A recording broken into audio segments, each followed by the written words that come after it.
भारतीय सनातन परंपरा में वैवाहिक जीवन को जन्म जन्मांतर का संबंध माना गया है, यानी पति पत्नी को लक्ष्मी विष्णु का स्वरूप माना गया है। इसलिए हमारे यहाँ कोई भी पर्व, त्योहार या व्रत, उत्सव, इसमें महिलाओं को ही मुख्य भागीदार एवं रचनाकार माना गया है। इसको हम यूं भी कह सकते हैं कि सनातन परंपरा में कोई भी कार्य बगैर मातृशक्ति के नहीं हो सकता।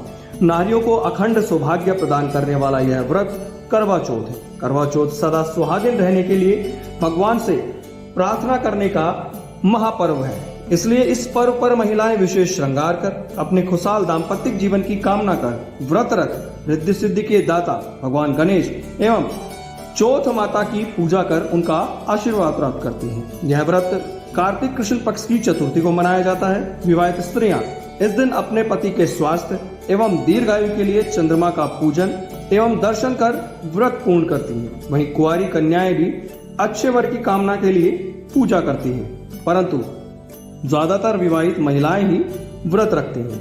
इस दिन निर्जल तथा निराहार व्रत रखकर रात्रि को जब चंद्रमा उदय होता है, उसके प्रकाश में अपने पति की सूरत को देखकर तथा चंद्रमा को अर्घ्य देकर ही भोजन ग्रहण करती हैं। वस्तुतः करवा चौथ का त्योहार भारतीय संस्कृति के उस पवित्र बंधन का प्रतीक है जो पति पत्नी के बीच होता है। भारतीय संस्कृति में पति को परमेश्वर की संज्ञा दी गई है। करवा चौथ पति और पत्नी दोनों के लिए नव प्रणय निवेदन और एक दूसरे के प्रति अपार प्रेम, त्याग एवं उत्सर्ग की चेतना लेकर आता है। इस दिन स्त्रियों को पूर्ण सुहागिन का रूप धारण कर वस्त्र आभूषणों को पहनकर भगवान चंद्रदेव से अखंड सुहाग की प्रार्थना करनी चाहिए। स्त्रियां श्रृंगार करके ईश्वर के समक्ष दिन भर के व्रत के बाद यह प्रण भी लेती हैं कि वह मन, वचन एवं कर्म से पति के प्रति पूर्ण समर्पण की भावना रखेगी। इस व्रत के संबंध में ऐसी मान्यता है कि पांडवों के वनवास काल में जब अर्जुन तप करने के लिए इंद्रनील पर्वत की ओर चले गए तो बहुत दिनों तक उनके वापस न लौटने पर द्रौपदी को चिंता हुई। कृष्ण ने आकर द्रौपदी की चिंता दूर करते हुए करवा चौथ का व्रत करने को कहा। प्रभु श्री कृष्ण के कहने पर द्रौपदी ने विधि विधान से व्रत एवं चंद्रदेव का पूजन किया, जिससे अर्जुन सकुशल वापस आ गए।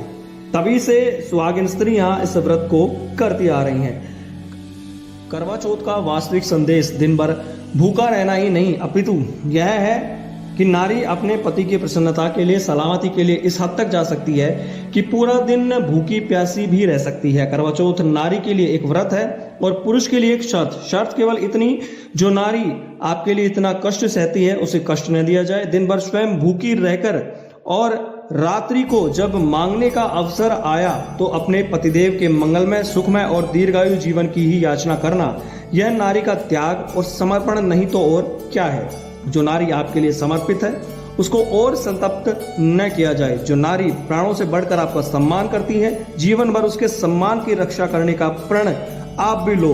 उसे उपहार नहीं, आपका प्यार चाहिए।